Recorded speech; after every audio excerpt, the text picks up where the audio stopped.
Chapter 1 Grayskull.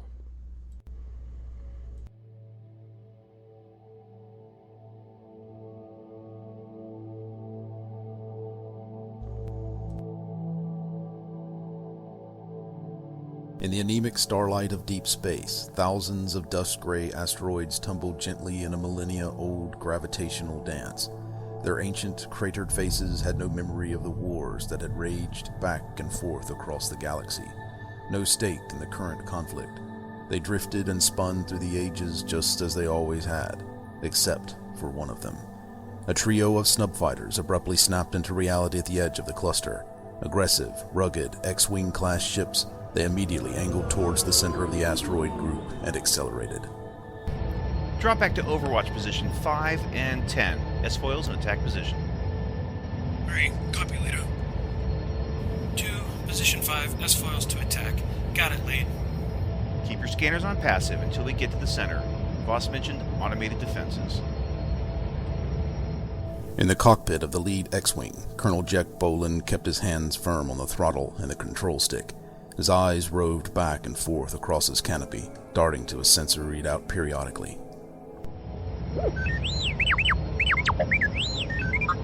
No, I don't think so. I don't really like Voss, but I do trust his sense of greed. He only gets paid if we find his base. So I'm pretty sure we'll find something. Yes. No. Exactly. Bowlin gently navigated around a smaller asteroid with a particularly unstable spin, giving it a wide berth just to be safe. Dust struck his particle deflector as he swung back onto his course toward the center of the asteroid field, registering as small flashes of light on his shielding.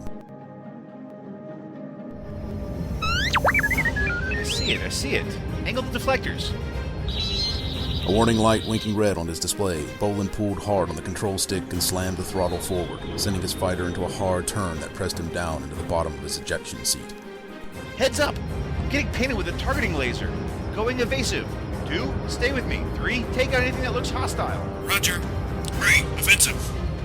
Bowlin whipped his X-Wing around again, diving in close behind a kilometer-wide asteroid to break contact, throwing up billowing wakes of dust as his thruster exhaust washed across the surface of the asteroid. Leader, 3. Targeting laser destroyed. No other hostiles on sensors. None? That laser wasn't painting me for fun. Regardless, no hostiles on sensors, Leader. Very well.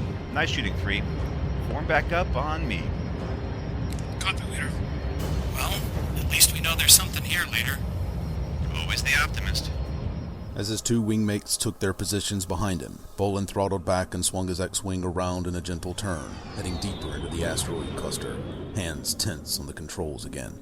The deeper they flew into the asteroid cluster, the darker it became, as more and more asteroids and dust particles blocked the already weak starlight. Soon, Bowlin was flying almost entirely by his sensors. Something on the scope, boss. Send it to me, 2. A sensor data relay scrolled across Bowlin's display. There was a massive metallic object ahead with faint energy signals. Right where Voss said it would be. Let's do 2 laps and then we'll approach. Braking port. Bowlin plotted a course to make a rough orbit of the object, taking the first flight around it once, then twice, scanning the entire time.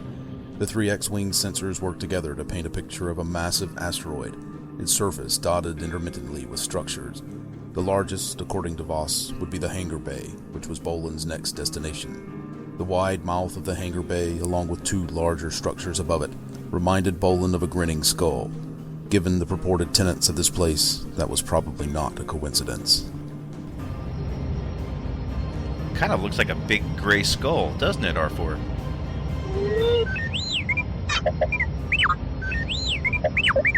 Well, I don't really know if it'll be safe for astromechs, R4. No, R4. We'll have to go in and see what the interior condition is. Yes, R4. Me too.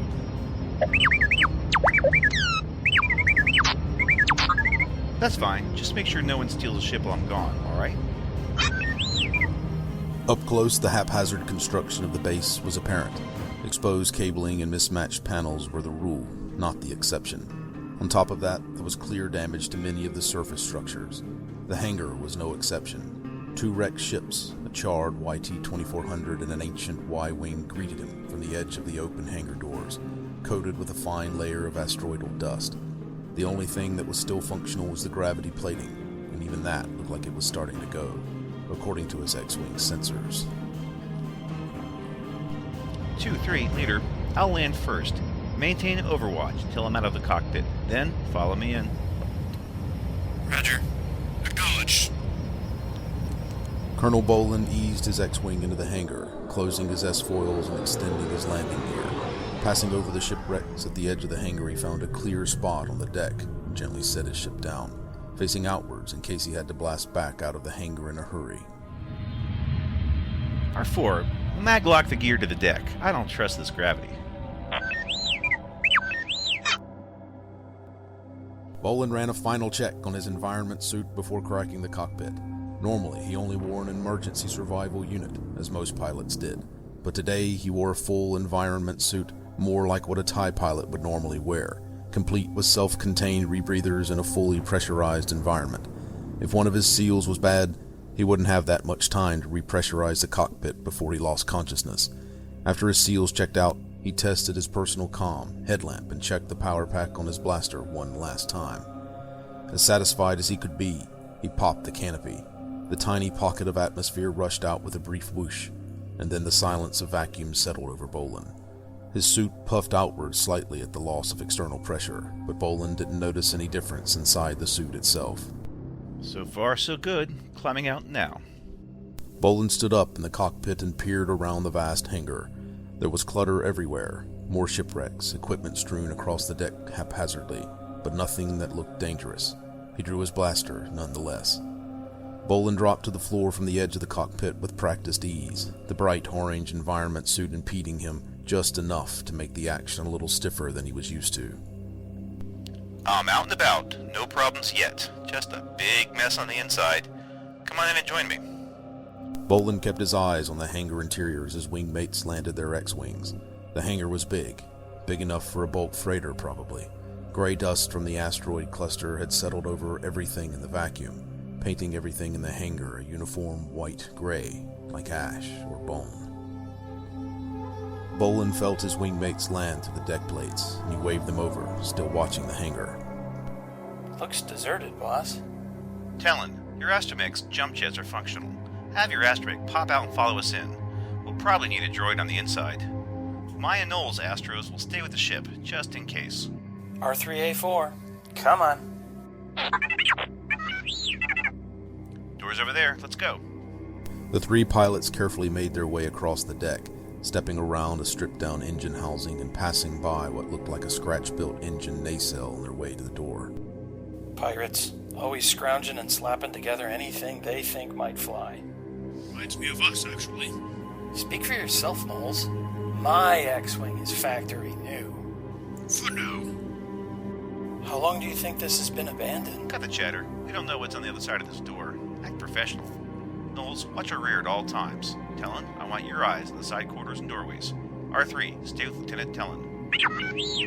Bowlin wiped a layer of dust off the door's control panel. It was dark. No power. He thumbed the door switch anyway, but nothing happened.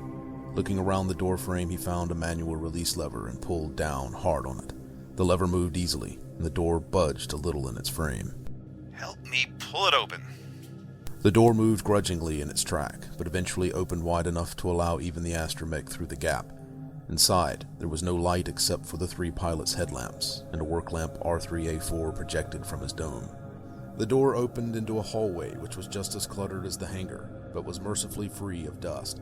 The thick insulation that made up the tunnel's walls was painted a bright bucolic blue color, but exposed cabling hung limp from the low ceilings, and there were dark smears scattered across the walls. Blast marks. No atmosphere. Looks like there was some plaster plate here, too. How long do you think this has been abandoned?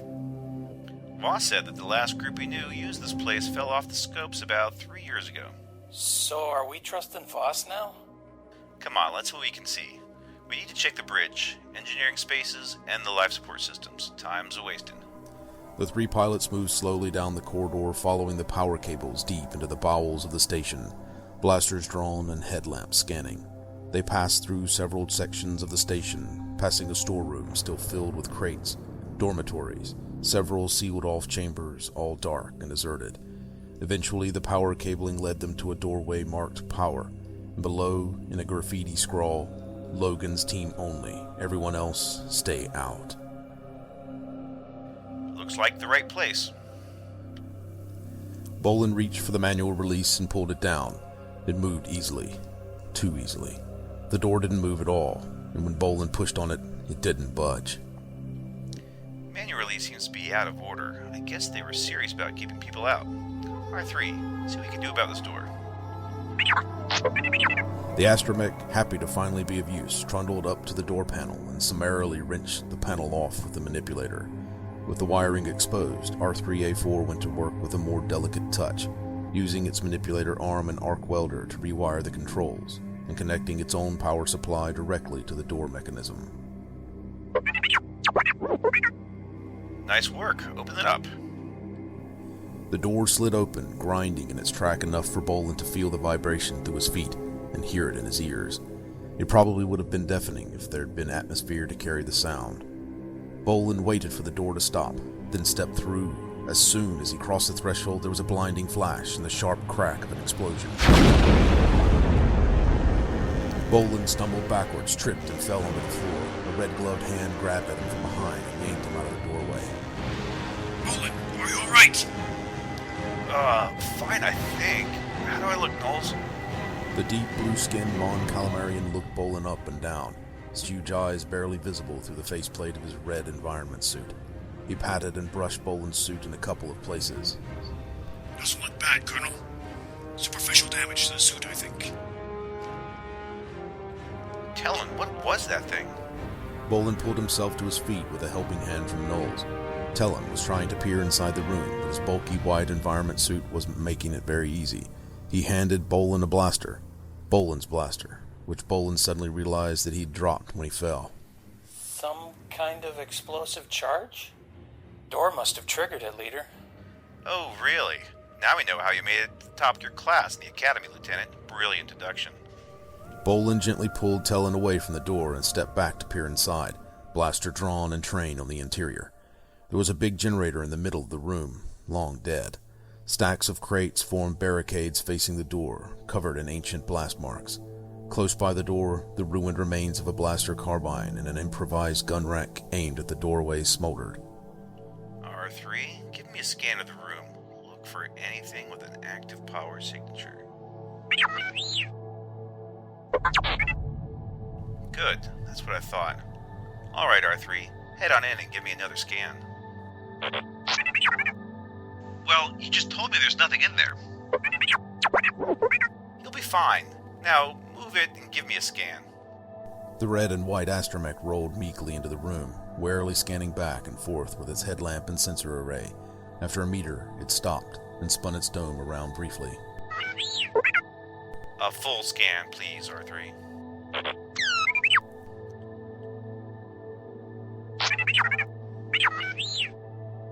That's better. Bowlin took a deep breath and stepped inside the room. After a brief scan of the room, more blaster-scarred barricades, and behind them, the industrial equipment that had once powered the station. Bowlin picked up the blaster carbine. What do you think, Nols? E21. Don't see those very often. Probably linked to a tripwire sensor aimed at the door. I bet that the actuating module was corroded and blew when the blaster triggered. You should be more careful, leader. The actuating modules on an E11 are good for about a decade. If this was one of those, we all might be a lot less cheerful right now. Alright, let's see about that generator. Carefully. Tellin stepped past R3A4 and slowly climbed over a barricade, obviously looking for any sort of trap that may not have shown up on the droid's scans. Peering over the edge, he suddenly yelped and pulled up his blaster. Bowlin and Nols' own blasters were suddenly up, pointed at the barricade, but Tellin waved them off. What is it? It's just a previous tenant, and I don't think they're gonna make it. Tellin dropped down on the other side of the barricade, and Bowlin climbed up to take a look. Slumped against the red crates of the barricade was a grotesquely frozen husk of a Rhodian dressed in yellow overalls, a blaster pistol close by. Well, we saw signs of a fight. I guess this guy was on the losing end. No blast marks on him, though. Boss, there's more. Bowlin dropped down and stood next to Tellin. Scattered across the room, about a dozen figures lay in various poses, most dressed in the same yellow overalls as Erodian, most armed with blasters. What do you think, Nols? Logan's crew? Maybe. Hard to know for sure. Whoever they are, I'm betting they were either gassed or they were in here when this room lost atmosphere. Another pleasant thought, Nols. Alright, R3, you stay here. Get to work on this Jenny. See if you can restore power to the station. Be careful and check in every 5 minutes. Well, we're looking for the command center. Come on. The command center was not far from the generator room. Both had been buried deep in the asteroid to protect them from outside attack, and were probably close to the core of the asteroid. The three pilots approached the command center carefully, passing several blaster-scorched barricades on their way. But when Bowlin pulled the manual release for the command center's door, it opened easily, and nothing tried to blast him. After taking a good, long look inside the doorway, Bowlin stepped inside the command center. Among the dead displays and control stations, one body lay slumped back in a seat. A grisly blaster wound to the head made the desiccated corpse species difficult to identify, but Bowlin guessed it had been human, and judging by the blaster laying on the floor, he guessed the wound was self-inflicted. Strange. Yeah, only one man? Did he kill the rest and then off himself? Even for pirates, I don't get it. Bowlin holstered his blaster for the first time since he'd set foot on the station, and started checking the corpse's pockets. Come on, look around. Maybe there's something here that can tell us... Overhead lights flickered on, flooding the room with light, and the control screens started winking to life all around the three pilots. Tellin flinched with surprise as the door to the control room slid shut behind them. Great work, R3. Stay there and monitor the generator. We'll pick you up on the way out. Alright, check the systems. Maybe we can get an idea of what happened. On it, boss. The screen in front of Bowlin, and incidentally the corpse, turned out to be surveillance footage from the hangar. A live feed, Bowlin noted, seeing their 3 X-Wings in a trail of dusty footprints. But the camera itself was focused on the wrecked YT-2400, and their ships just happened to be in frame. Bowlin glanced back at the corpse. What about this shot could have made someone shoot themselves? I've got an inventory here.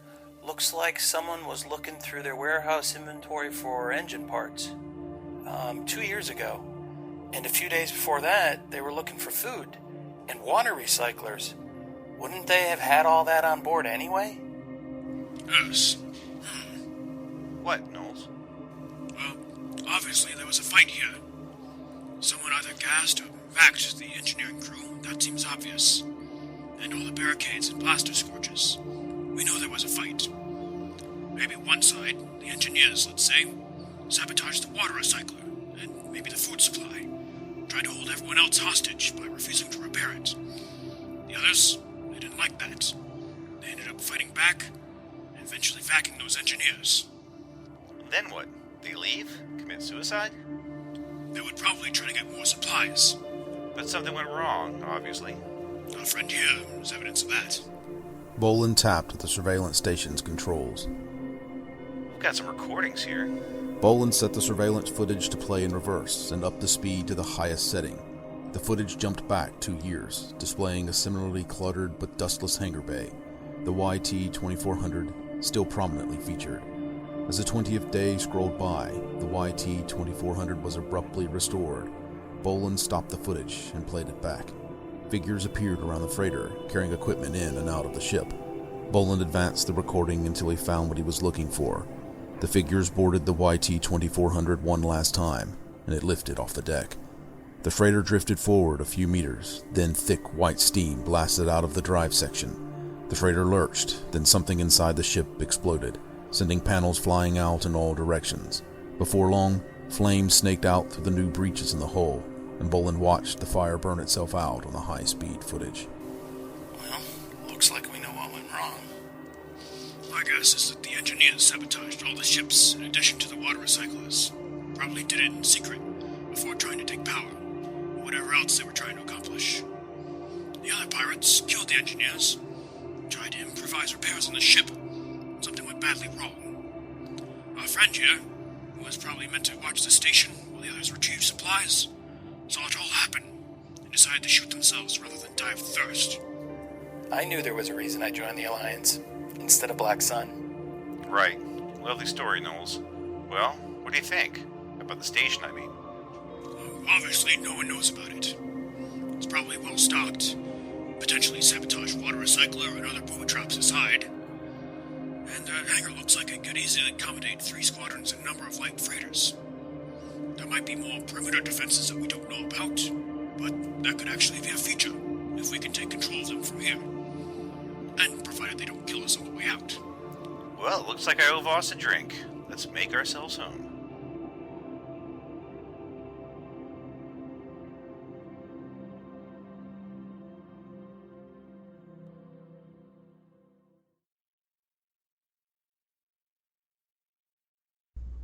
Chapter 2. Buzz the Line.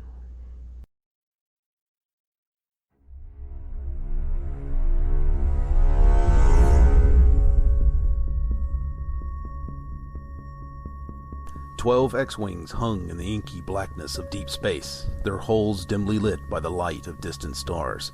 Their engines idled, ready to roar into action at even the slightest touch of the throttle, and their laser cannons primed and ready for action. In 12 cockpits, rebel pilots checked and rechecked their systems, reviewed reconnaissance data, and some, like Colonel Bowlin, simply sat quietly ready for action at a second's notice, like their ships. Late, they're definitely light now. 2. Leader, your observation is noted. How long do we wait, Meade? We wait exactly as long as I want us to wait, too. Understood, Lead. They're amateurs, people. No military training. We have to give them a little leeway. Leader, this is 7. I don't have formal military training and I show up to work on time. 7. Leader, you have military experience. You don't count. That is true, but I didn't have any experience when I joined up either. 7-2, you may as well stop trying. You got a point, too. Care to explain what you mean by that? Leader 2, no. Leader 7, negative on explanation. 3. Leader, explain 2 and 7, please. Leader 3, they're referring to your recent interaction with contact. You two are being very friendly, if my read on human emotional cues is accurate. Thanks, 3. Glad to know I'm leading a squadron of professionals here. Leader 7, I never claimed to be a professional. 7. Leader, go ahead and professionally observe a calm silence until further notice. 2, 3, don't make me put the muzzle on you too. Roger, Leader. Acknowledged. I'm sure we'd be waiting for any other local yokel just as long. That's our cue. All wings, stand by to jump on my mark. Jump in 3, 2, 1, mark. The 12 X-Wings suddenly lurched into motion, blurring briefly as they made the jump into hyperspace, leaving their stretch of deep space as quiet and dark as it had been an hour earlier, before their sudden arrival. Only a few dozen light hours away, the 12 X-Wings tore back into normal space in nearly perfect unison, in a wedge-shaped attack formation. Before them, a line of ungainly freighters and light transport stretched down toward the surface of a blue-gray marble of a planet. R4 immediately tagged 3 GR-81 bulk freighters, all 3 much closer to the front of the line than he'd planned for. At that near end of the line, and directly in front of the 12 X-Wings, an Imperial light cruiser loomed, flanked by a pair of assault carriers carrying 4 TIE fighters each. At the extreme range of his sensors, a Raider-class corvette was burning hard away from the customs checkpoint in hot pursuit of a YT-1300 light freighter, just as planned. 3 flight, 4 flight, engage the assault carrier. Hold torpedoes. 2 flight, get behind that cruiser and target the engines. Torpedoes free. 1 flight, I'm Meade. Get the cruiser's attention, but watch those guns. Make it snappy. We don't have a lot of time before the Raider's going to figure out what's going on. Colonel Bowlin triggered his S-foil actuator, and his X-Wing assumed its signature attack configuration as he angled his starfighter toward the cruiser. His own flight followed him in, Nols and Tellin taking their familiar positions above and below him in attack formation. while the rest of the squadron blazed toward their own targets. R4, signal our associates. The cruiser, an outdated ship that was probably as old as Bowlin, reacted slowly, opening fire with only one gun position at first. The slow-tracking turbo-laser blasts went wide as Bowlin weaved closer to the cruiser. When he closed to 400 meters, he responded with a brief burst from his laser cannons, closely followed by fire from his wingmates. The reg bolts lanced out and stitched across the cruiser's bow, where its shields were strongest, resulting in more of a light show than lasting damage. Bowlin pulled up and away as more guns on the cruiser opened fire. The oversized green energy blast missed by smaller and smaller margins as the crew found their range. One blast passed too close. A glancing hit his rear shields. Sparks flew inside Bowlin's cockpit as the power line overloaded. Get those shields back up, R4. One flight, split formation, offensive, but keep outside their effective range. Copy, lead. Engaging. Leader 7, first carrier disabled. Nice work, 7. Bowlin whipped his X-Wing around in a tight turn, pressing himself down into a seat as the inertial dampeners struggled to compensate. The crippled assault carrier was tumbling slowly in space, venting atmosphere from a gaping, glowing hole in its upper hull. Heads up! 2 eyeballs launched from the other carrier. Pre-flight, leader, engage those fighters. Copy, leader. Heads up, that radar's coming about. Time is a factor here. Killjoy 8, you got one on your tail. We just lost 8! You didn't punch out! Bowlin grimaced and lined up for another run on the cruiser, dipping beneath the midline of the ship as the guns on the upper hull tracked to fire on him. He triggered another burst of laser fire at the ship, then pulled away without watching for the impact. Turbo-laser blasts buffeted his ship as he accelerated away. 2 flights starting our attack run. Bowlin swung his X-Wing's nose around a little sooner than he should have, so he could watch the fireworks. As he came about to face down the light cruiser, explosions blossomed, framing the ship's hull as second flight of torpedoes found their mark in the drive section. The turbo-laser fire stopped immediately, and the ship's hull cracked open at the seams as a generator at the core of the ship ruptured and exploded. The 4 X-Wings of second flight sped away from the expanding debris field. Catastrophic kill, 2 flight. Switch to Overwatch. Acknowledge, lead. Nice work. The raider is ordering the civilian ships to hold position. We'll have to do this the hard way. 3 flight, 4 flight. I want that second carrier and all ties destroyed now. Torpedoes free. 1 flight, warm up on me. Time to buzz the line. Copy, lead. Command won't like this. Bowlin feathered his etheric rudder and brought his X-Wing around at a lazy arc, giving his flight mates an opportunity to fall in on either side of his ship as he vectored towards the line of civilian ships. He checked his shields. R4 was still struggling to bring them up past 50%. All right. Make it look good, but not too good. Copy, lead. Bowlin opened up his throttle, accelerating to attack speed. The civilian ships had little chance to react as he and his flight blazed toward them. Aiming carefully, he triggered a burst from his laser cannon, sending the energy blast right across the nose of a bulk freighter, searing its shields and overloading the pitifully weak forward projector.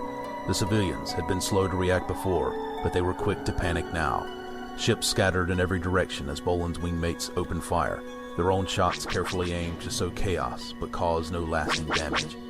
Bowlin watched carefully as the 3 bulk freighters R4 had tagged earlier broke away from the line and started making a run for hyperspace under the cover of the chaos.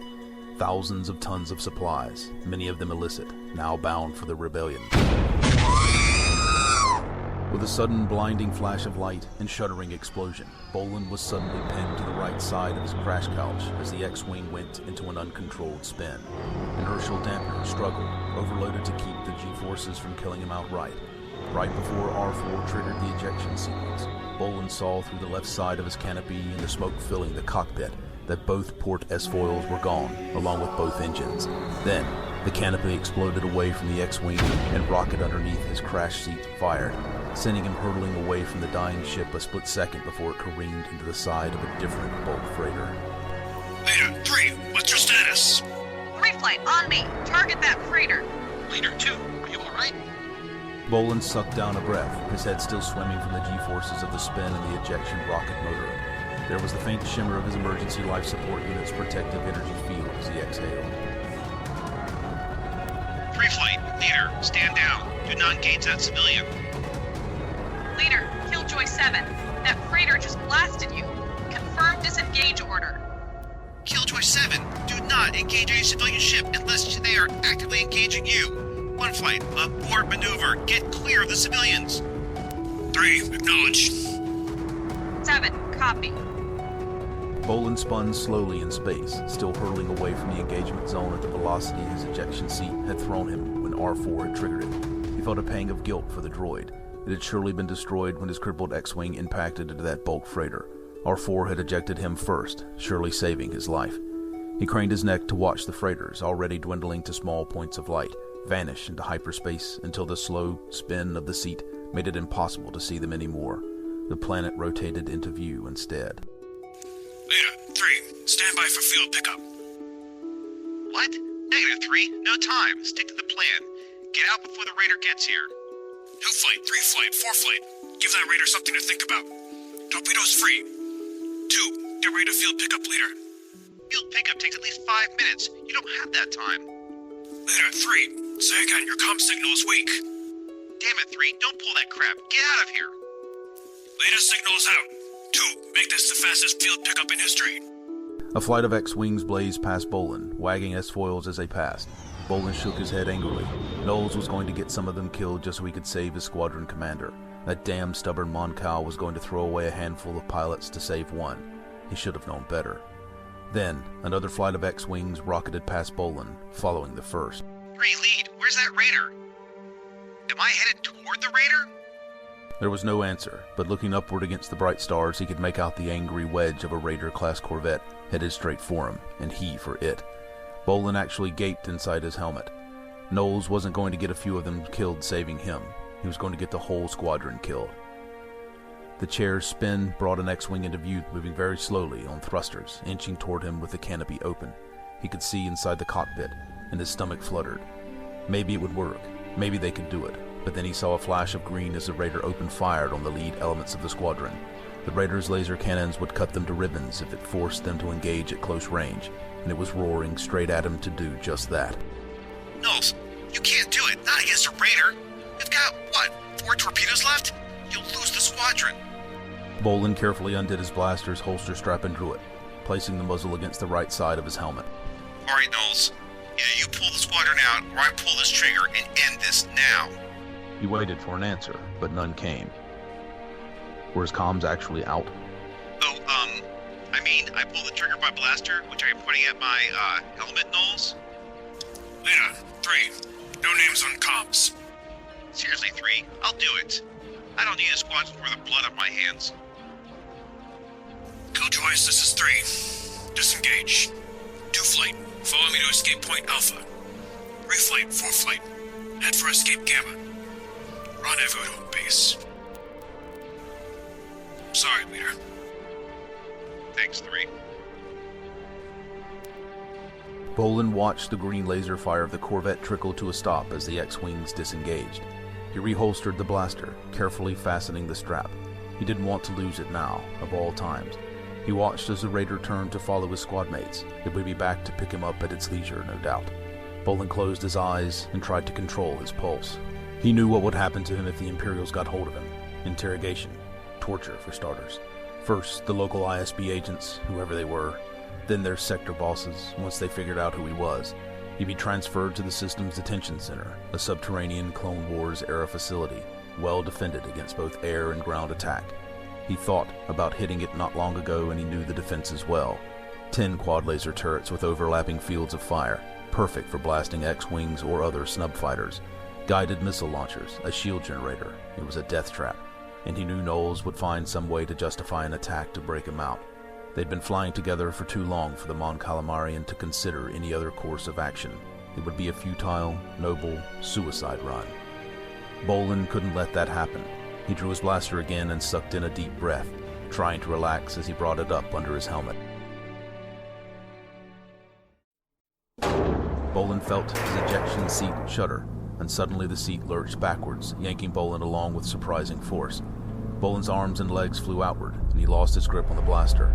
It twirled away slowly, barely visible against the starry backdrop as Bowlin was drawn backwards, captured. Within seconds, the retrieval call pulled him up into a cramped, dark bay. Doors snapped shut behind him, leaving him in complete darkness. He felt the ship's engine strain, and the familiar sensation of a hyperspace jump. Desperate, Bowlin pulled his release and dropped out of the seat and pulled off his helmet. Maybe if he acted fast, he could do something. The ejection seat still had some reaction mass. Maybe he could rig an explosive. Light flooded the salvage bay, but instead of a squad of stormtroopers, a disheveled Rhodian in a blue vest stood in the hatch. Nasan Trusta. I don't speak Rhodian. Wasn't talking to you. A woman appeared behind the Rhodian, arms crossed. She had a blaster on her hip, but it wasn't drawn, and she seemed more amused than worried. Though, I have to agree, you don't look very appreciative. We can always jump back and drop you off for the Imperials to pick up, you know. Nice to see you again, Captain Gethis. Good work diverting the raider. Nawani Nasumata. And? Thanks for picking me up on the way out. Mind giving me a ride home?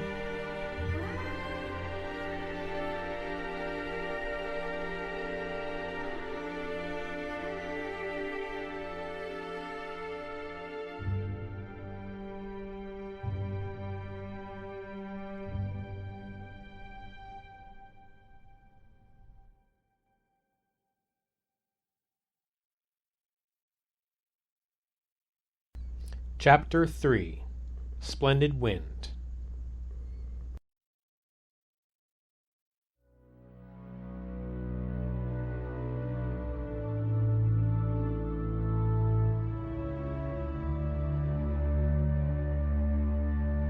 The hallways of Grayskull Base bustled with traffic. A team of support staff pushed handcarts stacked high with supply crates while a pair of astromech droids passed in the other direction, chattering and whistling back and forth to one another in binary. A team of technicians were making repairs, their welding torches burning bright blue as they replaced a panel in the wall. Colonel Bowlin stepped to the side, pressing up against the wall as a fully loaded supply cart passed him, nodding to the supply clerk guiding it. Behind the supply clerk, a familiar dark-haired pilot dressed in a bright orange flight suit appeared. Colonel Bowlin! Tellin, good to see you. I couldn't believe it when I heard that you made it out. Well, it turns out that these local yokels are good for something after all. And that bucket of theirs can actually move. YT-1300s can be full of surprises. I'll tell you, when I... Yeah, we all know when you were there on the Falcon once. That ship gets faster each time you tell me about it. Hey, you want to see their 1300? I'll be stepping on board before we escort them out. You think they've modded it? Bet my life on it, kid. Come on, check it out with me before pre-flight. The hangar bustled with just as much activity as the hallways of Grayskull. A GR-81 that Bowlin recognized from the battle at the customs checkpoint occupied more than half the hangar space. Teams of droids, mechanics, and everyone and anyone who wasn't busy with essential work were busy offloading the ship's cargo. Bowlin and Tellin made their way across the hangar, passing underneath the ship's belly. Think the Imps will buy their story, boss? Probably. There's a good amount of pirate activity in this sector. It's not uncommon for a ship to get attacked at a nav point if they didn't bring escorts. Sometimes they get jumped even if they do bring escorts. There's reports of that kind of thing all the time on the security net. Well, they did a good job holding until the rest of the shipping queue panicked back there. I'd buy their act based on that. Oh, Colonel Bowlin! A middle-aged man with dark, slicked-back hair and a gaudy chain hanging around his neck raised his hands in an exaggerated greeting. Bowlin suppressed a groan. Mr. Voss, so good to see you. The pleasure is all mine. I was nearly overcome with grief when I saw your ship destroyed. Happens all the time. Yes, I'm sure. Well, I am so glad that you were rescued by your associates. I didn't catch their names? I didn't give you their names. We rebels compartmentalize our information, Mr. Voss. Nothing personal. No, of course. We really must keep everything close to the vest, eh? It would be a shame if the Imperials obtained information vital to the rebellion. The location of this base, for example. That would be tragic for both of us. Who would be left to buy weapons from you? Oh, yes. Quite tragic, yes. Well, I wish you the best of luck in your future missions, Colonel. Do be more careful around merchant vessels. Everyone seems to be arming themselves in these troubled times. You can count on it. Good day, Mr. Voss. Voss bowed dramatically and held it until Bowlin returned the gesture. With a flourish, the man strode away, shouting at one of his crew to unload the freighter faster. Seems like a nice guy. Oh, he's real nice. He's very popular with the Nilgard Fangs, Closed Fist, and the Golden Branch. All the nicest pirates and gangsters, really. Well, unless you know someone else willing to sell us 20 proton torpedoes, we're stuck dealing with him. On the other side of the transport, the hangar was tightly packed with ships. Green-trimmed X-Wings from his own Killjoy squadron were crammed in with Y-Wings from Whitecap squadron and A-Wings from Stormcloud squadron. There was hardly enough space to move between ships, which made Bowlin nervous. If there was an attack on Grayskull now, the response time would be abysmal. Only the 2 alert fighters on standby at the edge of the hangar, and the pair of ships on combat patrol, all A-Wings from Stormcloud, would be able to engage effectively and quickly. The rest of Grayskull's defenders would be tripping over each other to get out the door. There were automated and manned defense emplacements both on Grayskull itself and on smaller asteroids nearby, but those would only slow down a determined assault so much. To buy the time that they would need to actually evacuate Grayskull, Bowlin knew that they'd need to have every ship they had out there as fast as possible. Amongst the snub fighters was Captain Gethis' ship, an unassuming YT-1300 freighter. It was in excellent condition, with none of the normal signs of wear and tear one would normally expect to see on an old YT. The ship had a fresh coat of paint, the transperistyle viewport gleamed, and everything gave the impression that the ship had just rolled off the factory line. Well, she's certainly no Millennium Falcon. Do yourself a favor and keep the comparisons to the Falcon to a minimum, Tellin. I don't think Captain Gethis will appreciate them as much as I do. They made their way through the closely crowded snub fighters and walked up the ramp to the freighter. The interior was as immaculate as the exterior. No sign of shoddy repairs, spills, or even the smell of lubricants and ozone that so normally define the interior of a light freighter. Instead, Bowlin noticed the pleasant smell of some sort of food. A bored-looking Marine leaning against the curved siding of the corridor gave Bowlin and Tellin a nod as Bowlin led the way into the ship's common space. Captain Gethis and her crew were finishing a meal. A green-skinned Rhodian was washing a bowl in a small sink, and a Sullustan in dark gray overalls picked at a bowl of noodles at the table. Gethis bolted upright from where she sat with her own bowl when she saw Bowlin and jabbed a finger at him. You've got some nerve, Colonel. I don't know how many times someone has saved your life, but usually the polite course of action is not to detain them in their own ship and have some goons cut out their navicomp. This is Lieutenant Tellin. Lieutenant, this is Captain Gethis. Nice to meet you, Captain. Lieutenant.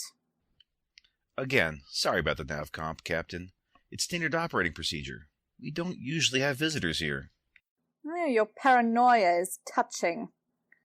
I trust that our technicians installed a new navcomp? I installed your navcomp. Thanks so much. The Colonel tells me your ship is surprisingly fast. I'll interpret that as a compliment. It's hard to tell from the exterior, but it looks like you've swapped the stock sublight drives out for, I'm guessing, SS-3120s? Good eye. You're slightly off. They're ID 410s. Indo drives copies of the 3120s. You're familiar with YT-1300s? Oh, I suppose you could say that.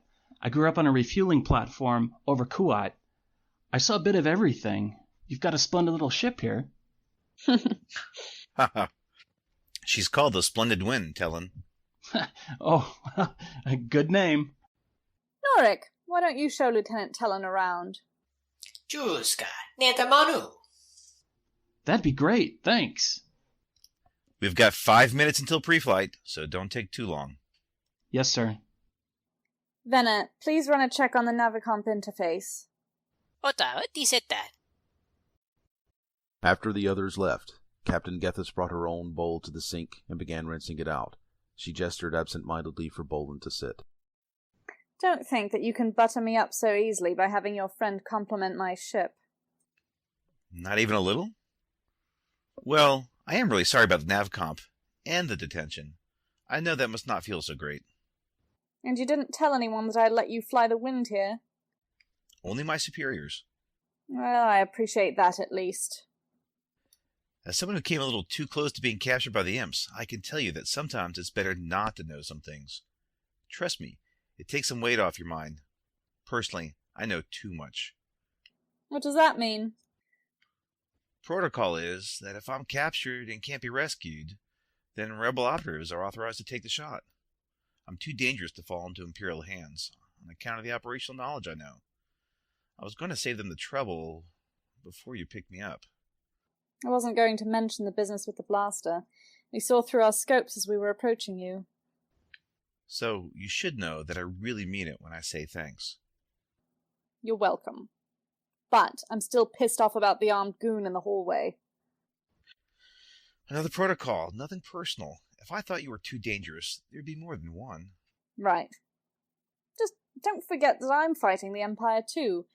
Even if I haven't officially signed up with your rebel so-called alliance, we're on the same side. Of course. Usually, people on the same side trust one another. You wouldn't be here if I didn't trust you. That just might be true. After finishing with her bowl, she opened a compartment above the sink and stowed it securely inside. She looked over her shoulder at Bowlin, and with a bit of a shrug reached a little deeper inside the cabinet and pulled out a blaster. She held it out to him, handle first. You need a new blaster. You know, the so-called alliance can get me one. This one's probably better. No doubt, but I shouldn't. I wouldn't feel right taking your, dishware holdout blaster. Take it, or I'll be offended. Well, if you put it that way. Bowlin took the blaster from her. It was a DL-22 with subtle modifications to the gunmetal blaster shroud and the actuator. Light, but deadly. Bowlin hefted the blaster in one hand and checked the safety.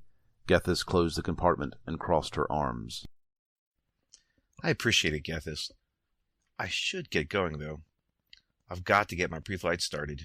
I'm flying a loner for the next few days. Good luck out there, Bowlin. I won't always be around to scoop you up. You too. All right, get going. I'll make sure your friend doesn't stay too long. Bowlin nodded to the Marine on the way out of the splendid wind, slipping the new blaster into his hip holster and adjusting the straps to secure it tightly. Stepping down the ramp, the familiar oily and ozone smells of the hangar deck filled his nostrils again. Colonel Bowlin! Among the tightly packed snub fighters, the Mon Calamarian pilot waved. Bowlin started making his way to him through the ships. Good to see you, Nols. You're sure you want to take this mission? I don't mind the extra flight time. No, I want to see them back out. Commander's prerogative.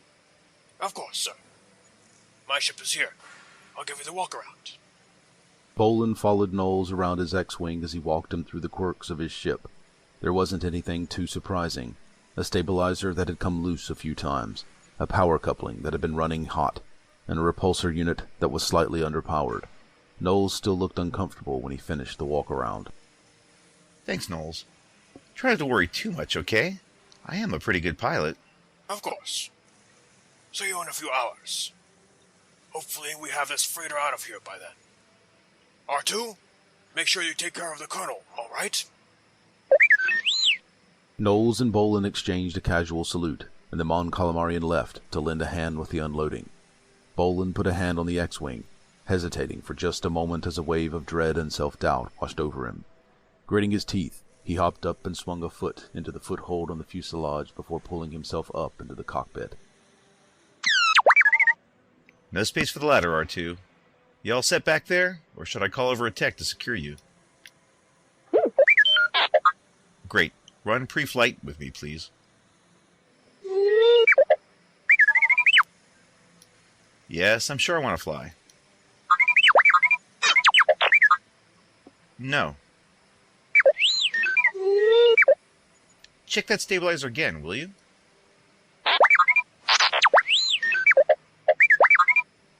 Well, I'll let you in a little secret or two. When you fall off a Ronto, the best thing to do is to just jump back on. A Ronto's a big, reptilian... Hey, listen, R2, that's not really important right now. The point is that if you hesitate, if you think too long about a setback, you can become a permanent mental block. The best thing for me to do is to get back in the cockpit and fly a mission, alright?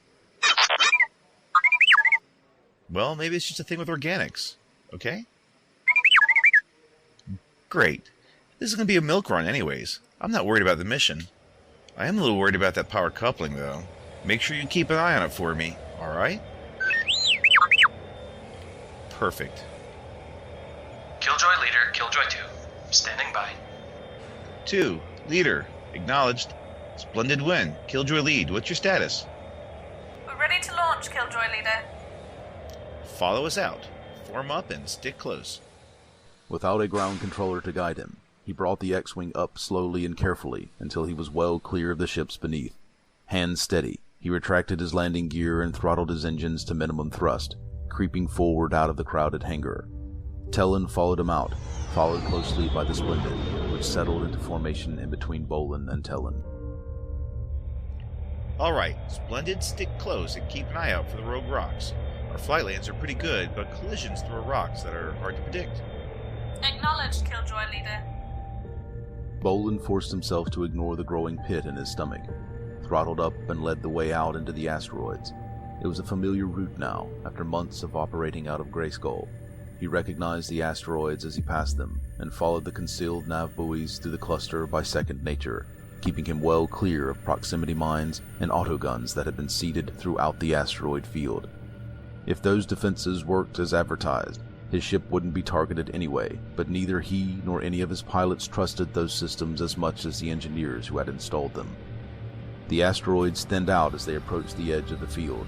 Stars shone more brightly out at the edge, where the asteroids and the dust of the field weren't so thick. R2, have you got those jump coordinates ready? Great, go ahead and transmit to the Splendid. Splendid win, Killjoy leader. My astromech is transmitting coordinates for your jump now. Please acknowledge receipt and relay micro-jump readiness. Coordinates received. Ready to jump. Lead 2, standing by. Jump on my mark.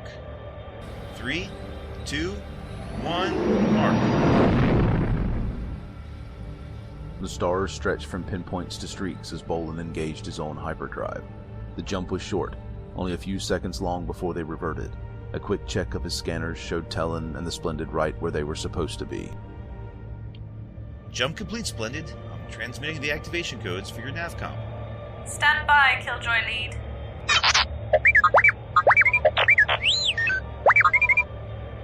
Well, R2, if they had a functioning navcom for the cluster, it'd be pretty easy for someone to plot our coordinates if they got their hands on that computer. Yeah, that's exactly what your failsafes are for. We can't let those coordinates fall into the wrong hands. We'll have half the sector on top of us before we knew what was happening if those Imperials got those coordinates.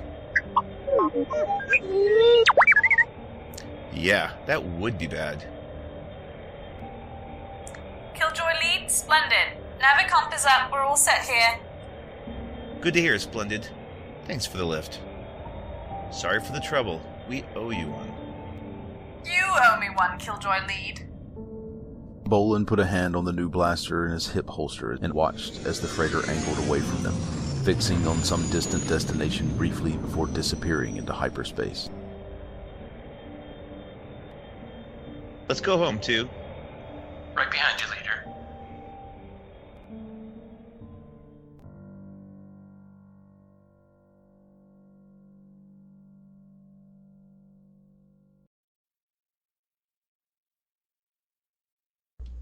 Chapter 4 Suicide Run.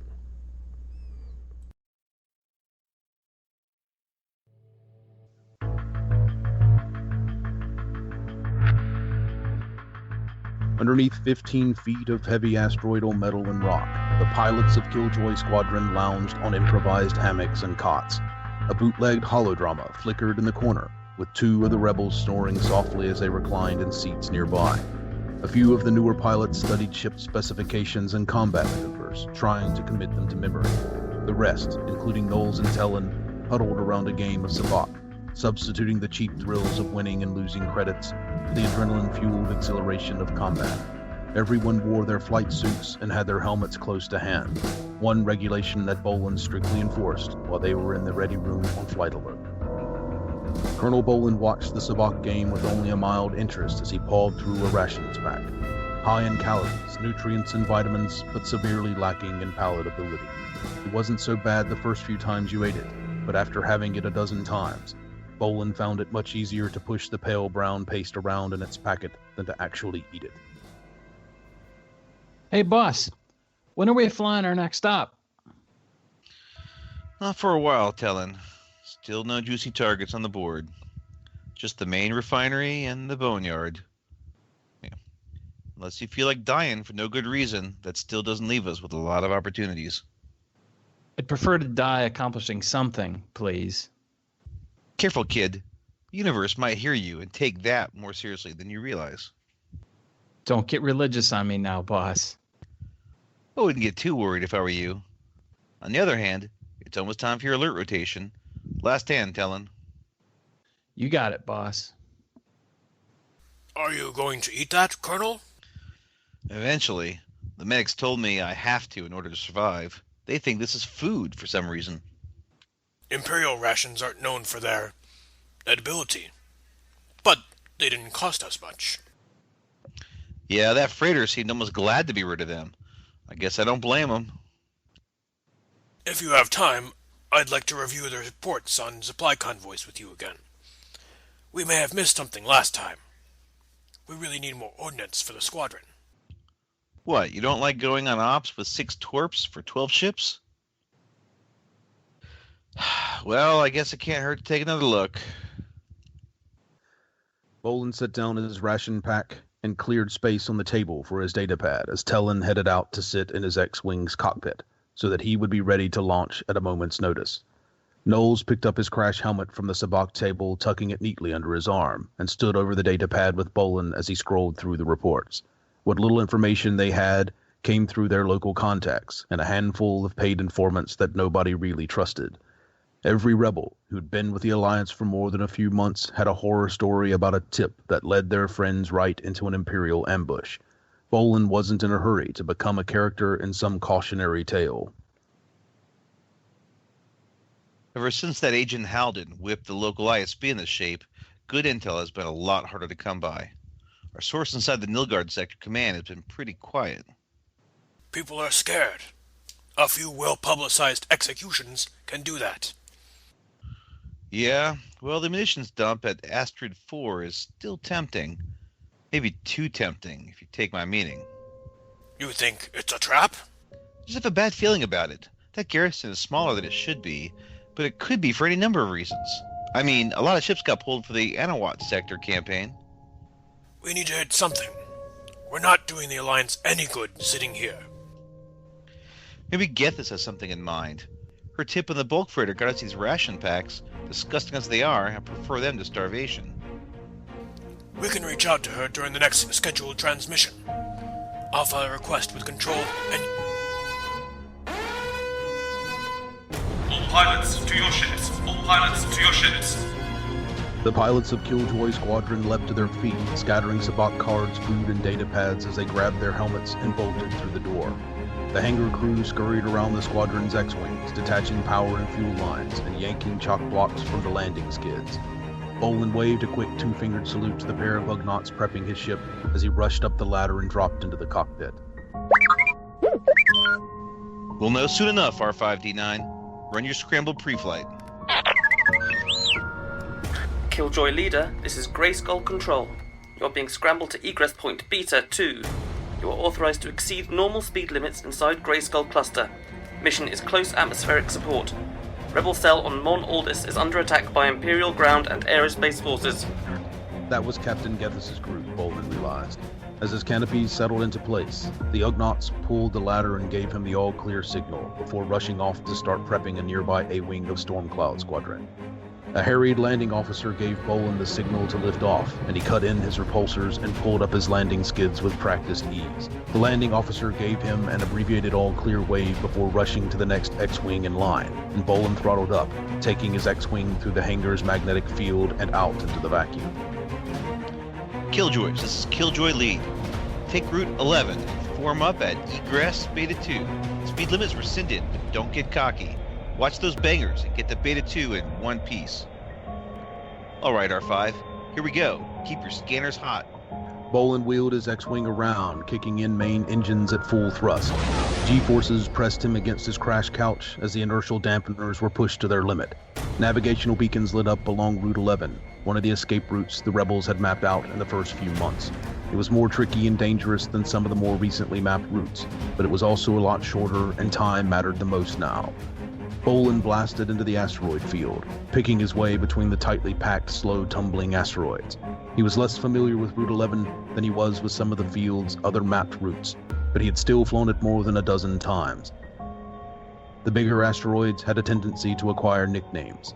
He picked out familiar landmarks as he went: the Crab, the Eyeball, and coming up, the Big Spud.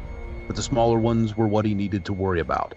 They were harder to see, could change course unpredictably if they had a collision or two, wandering into one of the mapped routes. As he brought his X-Wing in a wide arc around the Big Spud, a dark gray cloud of asteroidal dust filled his view screen, like a plume of smoke. The asteroid cluster had a number of such clouds at any time, but he wasn't expecting one here. Bowlin yanked back on the stick and pulled into a climb. The X-Wing shuddered as a bantha-sized asteroid glanced against the belly of the ship.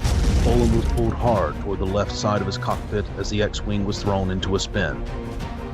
He strained and reached for the throttle, transferring thrust from the starboard to port engines to counteract the spin. It was a crude correction, but it was enough to bring the G-forces into a range that the inertial dampeners could handle, and he was able to grab the stick and pull out of the spin a heartbeat before he would have collided with another, even bigger asteroid. R5, how much damage did we take? Alright, that's not so bad, huh? Lock down that coupling and reroute. Killjoys, this is Leader. Navigational hazard. There's a banger and a dust cloud in the path after the Big Spud. R5, tag that rock and relay the data to the other astromechs. Yeah, we got pretty lucky there. Thanks for the warning. Bowlin brought his X-Wing back onto the route and proceeded, a little more slowly than he had before. As he approached the outer edges of the asteroid cluster, stars winked into view, and he relaxed slightly. 4 X-Wings, the pilots of Killjoy that had been on patrol when the alert came down, were already formed up at the egress point. Grayskull Base, this is Killjoy Leader. I'm coming out of the asteroids now. What's the mission looking like? Killjoy, this is Grayskull. We only have a brief transmission from the Mon Order's cell. They reported an AT-AT near their position and a squadron of TIE strikers providing air cover. Sounded like the Imperials don't have their exact coordinates, but they were closing in. We anticipate that the Imperials will commit more forces once they find the cell. The Mon Order's cell is preparing to evacuate and are going to need cover. We are scrambling Whitecap and Stormcloud squadrons now. They'll be right behind you. Acknowledged. They'll start the jump calculation. Thanks, R5. Get us as close to the planet as you can. You have to be quick, or there isn't going to be anything left to rescue. I know, but there isn't much traffic above Mon Aldis to collide with. We should be fine. Yeah, well, sometimes you need to lean on your luck a little bit. Yeah, I know. Listen, it's just a thing with organics, okay? Killjoy Leader, Killjoy 3. I'm bringing up the rear. We should be clear of the asteroids soon. Copy 3. Everyone, form up on me. Prepare to receive jump coordinates. Intel is sketchy, but sounds like we've got one AT-AT, probably with support forces, moving in on the Mon Aldis cell's base. It's got air cover, at least one squadron of strikers. But we expect more Imperial forces to show up soon. We'll have Whitecap and Stormcloud backing us up as they launch, but we'll need to make our move before they jump. Our job is to protect the cell as they evacuate, and get out before we need to rescue ourselves. Are we torpedoes free on that AT-AT? If it's firing on the cell, yes. Copy that, boss. I've wanted a Walker silhouette ever since basic flight. You just might get your chance to. Make sure it's a neck shot. If we take it down, I don't want to spend more than one torpedo doing it. Leader, 3. Coming on position now. Standing by to jump. Copy 3.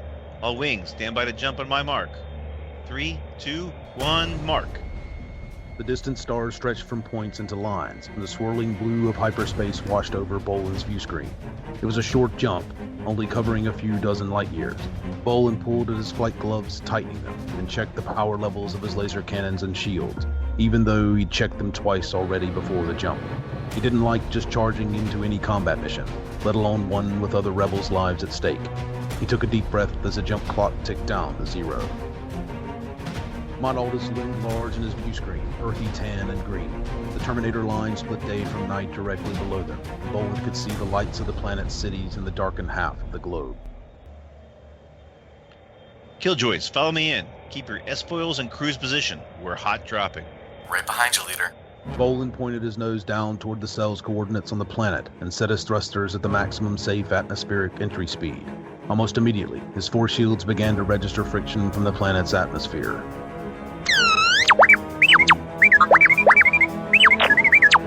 That fast? Damn it. Imperial Patrol at Mark 5, Squadron of Ties, 30,000 ounce. We're gonna have company real fast, people. Copy, Leader. Should we try to divert them from the cell's position? Negative. We're gonna need every ship to deal with those strikers and that walker. Stormcloud and Whitecap can deal with that patrol when they get here. Understood. Bowlin's force shields glowed red hot as his X-Wing plummeted through the atmosphere, obscuring his view and forcing him to fly by instrument. His X-Wing's engines whined as the ship encountered denser and denser layers of air, and he pulled back on the throttle as he entered Mount Aldous' stratosphere to avoid burning through the shields with the increasing friction. His view screen cleared up quickly as his speed dropped. Cell 113A, this is Killjoy Squadron. We're inbound to your position. What's your status? We need that air cover, Killjoy. Got an AT-AT close on our position from the west. Can't lift off the heavy transport until it's down and its armor is too thick for our guns. We'll take it down, 113A. Stand by. Mark the cell and the AT-AT on display, R5. Hang on back there. This could be rough. Coming up on 20 clicks. Set S-foils to attack position. Enemy signals at Mark 2. Coming up to meet us. 2 flight. Hold your approach. Stay high and dive on them after we engage. Everyone else, on me. 1 pass after you pull out. Then break north. Do not turn with them. Copy, Leader. Acknowledged. The enemy fighters, the local garrison most likely, were already climbing at top speed to meet the diving X-Wings. A stupid move that robbed them of speed in the planet's gravity well. Bowlin grinned fiercely. He and a lot of his pilots had grown up flying airspeeders. They would never have made that kind of mistake. Bowlin weaved and bobbed as they entered weapons range. Green laser blasts trickled up towards him, missing him by wide margins as the striker pilots struggled to put him in their sights. Bowlin triggered a burst from his lasers, more to give them something to worry about than to try and score a kill. Within seconds, he blazed past the TIE strikers and was looping back around to line up on their tails in a gut-dropping maneuver. I'm hit! Engine 4 is gone! Pull out, 7! The strikers were still coming about. He lined his X-Wing up behind one of them and triggered a quad-link blast that blasted the aerospace fighter's fuselage in half. 2 more strikers in Bowlin's field of view were clipped by laser fire and went into uncontrolled spins. The survivors kept turning. They could turn much faster than Bowlin's X-Wing now that Bowlin had spent the energy from his dive. Instead of playing their game, Bowlin dumped power into his engine output and blasted past a wheeling striker heading north. 2 flight, stand by for your dive. Watch it, 7. You've got one on your tail. Dive! Bowlin banked his X-Wing and twisted around to get a look. 3 dagger wings TIE strikers were converging on an X-Wing, trailing black smoke and twisting desperately. 2 flight, make your run! 4, copy. They're all over me! I can't shake them! Bowlin watched the X-Wing break up under concentrated laser fire, exploding in a shower of sparks and flames. Too late, red laser blasts rained down among the pursuing strikers, winging 2 and exploding 1 spectacularly. Bowlin snarled. Engage the remaining strikers. Don't chase them if they run. We need to stay close to the cell. 1 flight on me. We're going after that AT-AT. Get that torpedo ready, 2. Copy, boss. 3 on me. 2, come about to Mark 5. Stay high, then drop in the AT-AT. We'll get its attention, and you nail it from the top. Roger, boss. On your wing, leader. Carablast, make it quick, boys. 2 squadrons of eyeballs, inbound. We've got maybe 2 minutes. 113A, you have to start lifting off now. We've got 2 more squadrons of ties inbound. What about that AT-AT? We'll worry about that AT-AT. Just get those freighters off the ground while you still can. Bowlin dropped down low, and the dirty brown of Mount Aldous resolved into craggy ridges and meandering valleys carved by thin streams of water. Patches of green spotted the overwhelmingly barren dirt and rock of the landscape passing rapidly beneath his snub fighter. The towering gray figure of a lone AT-AT loomed on the horizon, growing rapidly in Bowlin's sights. Bowlin triggered a burst from his lasers at long range, and the laser blast passed over the mechanical monster's shoulder harmlessly. But it took notice, and the head swung around to face them. Take evasive action.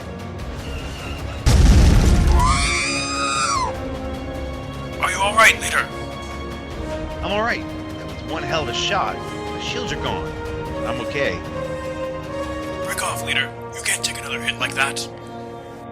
Breaking off. 2, hurry up. Almost there, boss. Bowlin pulled away from his attack run, dropping down into one of the valleys to shield himself from any more blasts from the AT-AT, and R5 started transferring power away from the engines and back into shields again.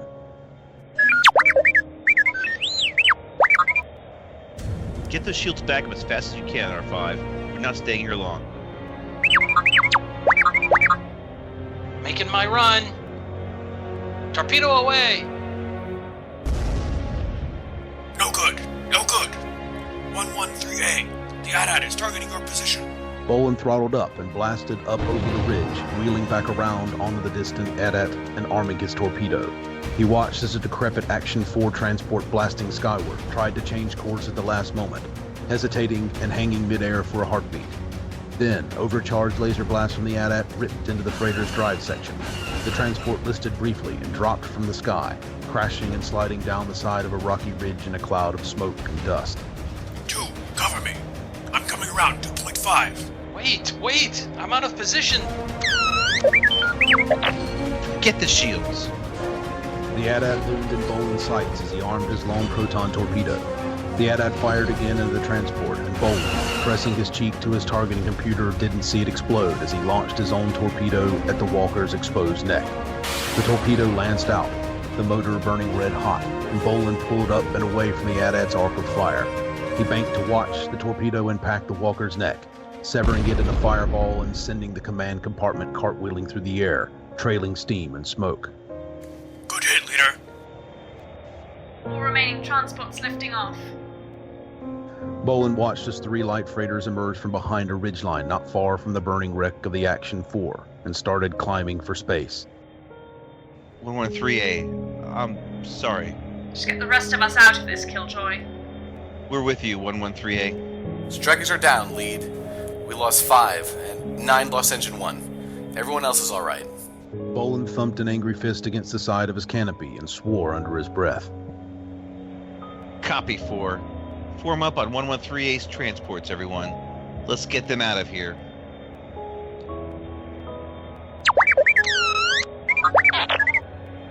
Take 25% from the lasers, R5. That ought to bring the shields up faster. I'll need full engines for the climb, R5. We'll be alright, don't worry. 2, 3, form up on me. 3, take point. My shields are at 30%. Copy, leader. Moving, leader. I'm sorry. About the walker. Save that crap for after the mission, too. I need you on my wing now. Copy, leader. Engine straining, Bowlin pulled into a steep climb alongside the 3 light freighters of the rebel cell. Captain Gethis' Splendid Wind was in the lead, followed closely by a YT-2400 with several missing hull panels and a heavily modified red VCX-100 sporting an extra ventral ball turret. Bowlin wagged his S-foils in salute, but he knew they didn't have much time before the shooting started again. As the remainder of his squadron fell into a protective formation around the freighters, The signals of 2 squadrons of TIE fighters were filling his forward scopes. He'd just enough time to note the irony. He was going to commit the same tactical mistake that the TIE Striker Squadron had earlier, climbing up to meet a diving enemy. Unlike the Strikers, he had no choice. More Imperials would be streaming into the system every minute. He had 2 squadrons of reinforcements coming soon, but the Imperials probably had half the sector fleet responding by now. Every second they spent in atmosphere made their escape less likely. There was no time to do this fight the right way. Here they come! Make your opening shots count. Stay close to the transports and cover each other. Bowlin picked his target, a TIE leading a formation of 4 diving down on them through a patch of wispy clouds. Bowlin adjusted the spread of his lasers to converge at extreme range, lined up the TIE in his targeting bracket just as it passed into another cloud, and squeezed the trigger. His laser cannon cycled in a single fire mode, sending a stream of red far up into the cloud. The cloud lit up with flashes of red as the laser blast passed through it, but 4 intact TIEs burst to the other side. Bowlin fired again, this time more out of desperation, strafing his fire across the small formation as the TIEs returned fire. One of his shots punched through the lead TIE's viewport, and another ineffectually clipped the solar panel of another TIE, as the sky around him lit up with green blasts of near misses.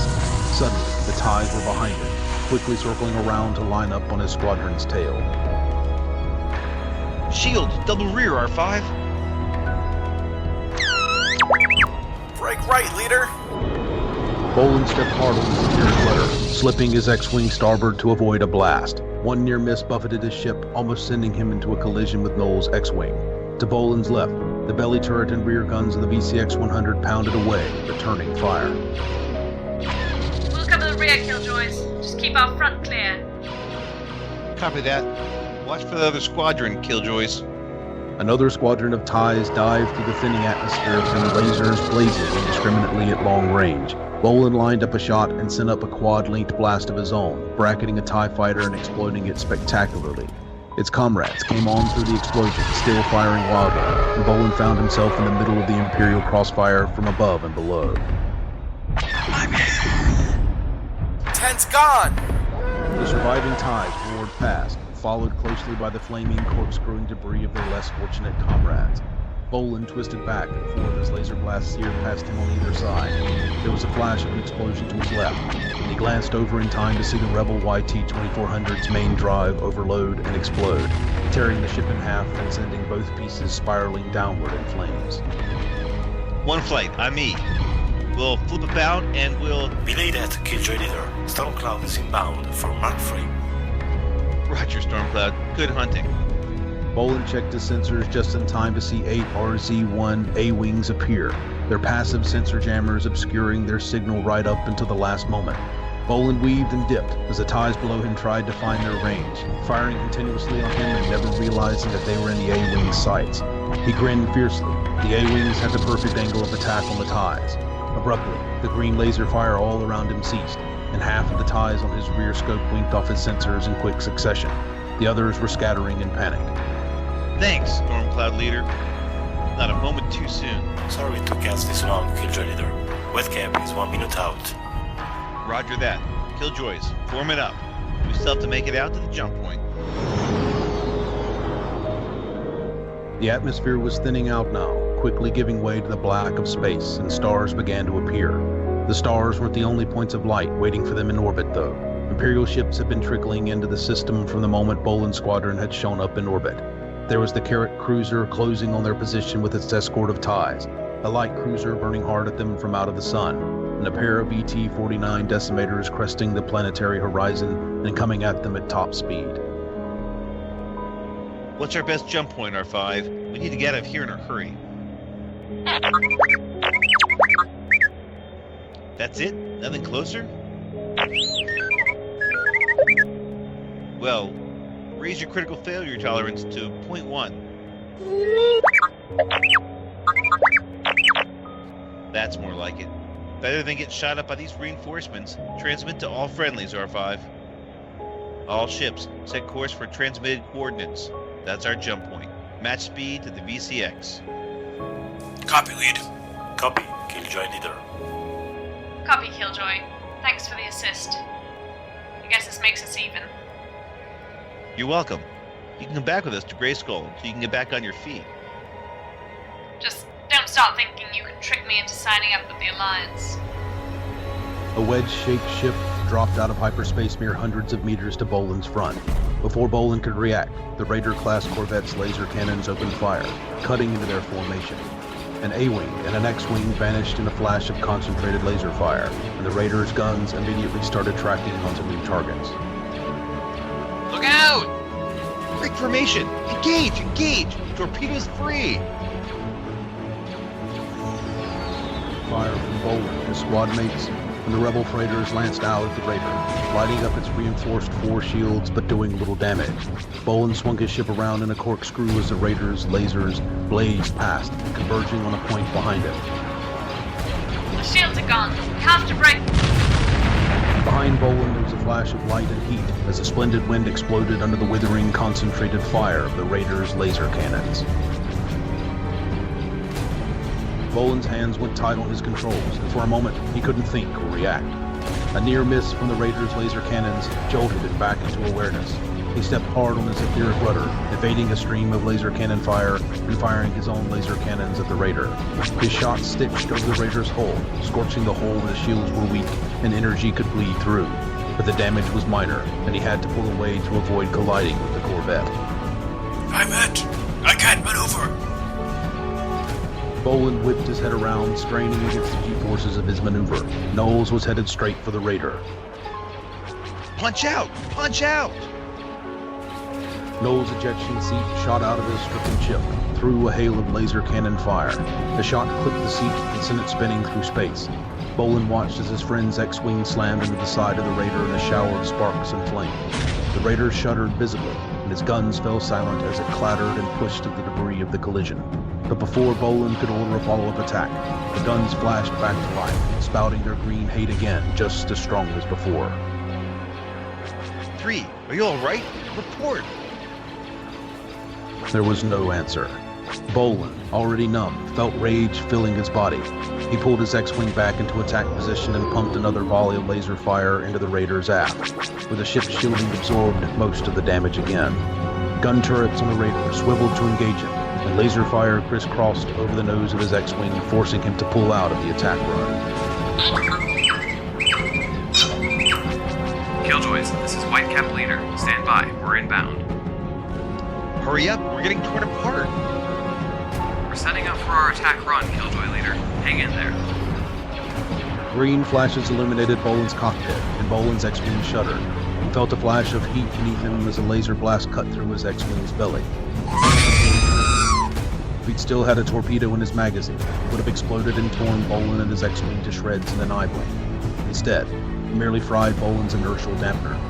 Bowlin was immediately pinned back in his seat, the full force of his acceleration suddenly imposed on his body like a bantha sitting on his chest. The engines automatically cut thrust, taking the weight off but leaving him dead in space. Bowlin winced, expecting to be blasted into atoms, but the Raiders' lasers tracked onto a new target, leaving him to drift. They probably figured he was dead or disabled, no longer a threat in any case. R5, can we get the dampeners back online? Well, can we at least make the jump to hyperspace? I'll have to take that chance. Torpedoes away! Bowlin gently turned his X-wing around to face the Raider. Even that mild maneuver pressed him down into a seat, and he struggled to keep his chin up under the weight. But it was worth it to see the Raider buckle, shudder, and break apart as a chain of proton torpedoes slammed into its midline. 8 wishbone-shaped Y-wings pulled out of their attack run in perfect unison as the Imperial ship cracked in two, strewing debris across space. Target destroyed. Sorry we're late, Killjoy. Let's get out of here. Affirmative. All ships, make for the jump point. Best speed. Killjoy Lead, this is the freighter Sleepwalker. We're picking up 2 of your ejected pilots. The Moncala's in bad shape, but still alive, according to our scopes. Bowlin felt some small amount of relief, turning to watch as the VCX-100 maneuvered delicately while pulling an ejection seat into its bay. Nols might make it after all. Thanks, Sleepwalker. What about the other ships? Nothing. No one made it off the Splendid. Bowlin slumped back into his crash couch. He'd had people die under his command before. It was awful each time, and every one of those people was a weight on his conscience. Today was a nightmare he'd be reliving the rest of his life. Are you alright to jump, leader? Let's get out of here. As he carefully accelerated toward the jump point, which was less than a kilometer away, Bowlin forced himself to take stock of his battered squadron. Only 5 X-Wings, counting himself, were left. Less than half of what he jumped into this system with. The last remaining rebel transport, the Sleepwalker, blasted past him on its way to the jump point, and he watched as it paused briefly, then disappeared into hyperspace. At least it hadn't been all for nothing. Almost, though. He felt utterly drained as he approached the jump point, watching the rest of his squadron, the A-Wings and Y-Wings, jump out by 2s and 3s, until it was just him, limping onto the jump point just a few minutes ahead of pursuit. Alright, R5. Cross manipulators. Time to get the hell out of this damn system. He reached up and pulled the lever to trigger the jump to hyperspace. The engines thrummed, and he felt a rush as the ship accelerated, but there was no jump. The pitch of the engine suddenly changed. A warning light flashed, and the last thing Bowlin experienced was a sensation of being thrown forward against his restraints like a rag doll, as everything exploded.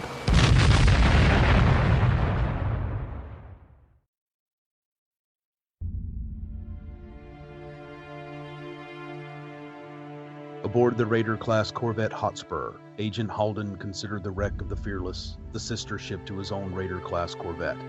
The rebels had torn her in half, not before taking severe losses themselves, but regardless of the damage it had inflicted before being destroyed, the loss of the ship was palpable. He didn't have enough Raiders at his disposal, and losing one hurt. The starfighter losses he spared a mere glance. They were trivial. The Empire had thousands of TIE fighters to replace any lost here, and new pilots were being trained every day. Still, the rebels had been bled here.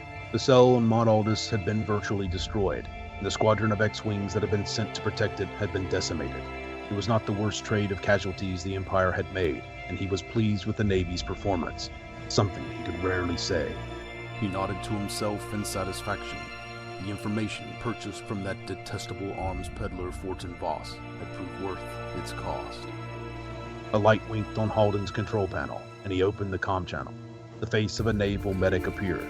Behind him, a slate-gray medical droid was operating on the rebel pilot they had recovered earlier. Report. Agent Holden, the prisoner is alive and in stable condition. The ship's computer is 43% confident that his identity is Jek Bowlin, native of Chandrilla and a suspected rebel. Excellent. When he gains consciousness, we'll begin the interrogation. Ensure nothing jeopardizes his survival. He is the key to the location of the rebel base in this subsector. Haldon closed the comm link, but kept the video feed up, watching the medical droid work on the captured rebel. He could scarcely believe his luck. This was none other than Colonel Bowlin of Killjoy Squadron. He smiled to himself and cracked his knuckles in anticipation.